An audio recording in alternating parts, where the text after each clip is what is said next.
How to be confident. Number 1. Perfect your posture. Keep your shoulders back, your spine straight, and your chin high. Walk with purpose instead of dragging your feet. And sit up straight.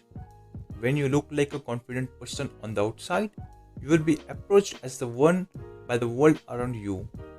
You will fool everyone, and recent research shows that the positioning of your body cues your mind to feel a certain way of charge. So, positioning yourself confidently will make you genuinely feel in charge. Number 2, make eye contact. By making eye contact, you will improve the quality of your interactions in addition to appearing more confident. In fact, you will come off as more likable and trustworthy, and those who converse with you will feel more appreciated. Number 3, have approachable body language. If you want others to approach you, make sure you are approachable. Keep your body open. If you have your arms and legs crossed, you are telling the world that you are not interested in welcoming them.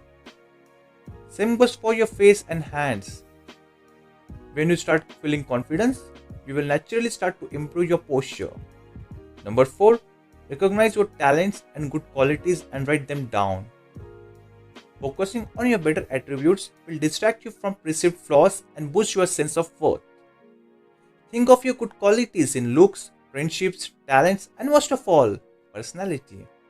Think back on compliments from other people, what they have told you about you that you otherwise haven't noticed or acknowledged.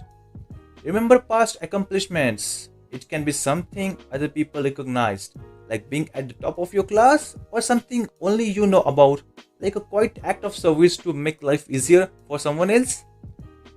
No one is perfect, but if you are actively trying to be an honorable good person, give yourself some credit for effort. The fact that you think about bettering yourself at all says that you are humble and good-hearted, and those are positive attributes.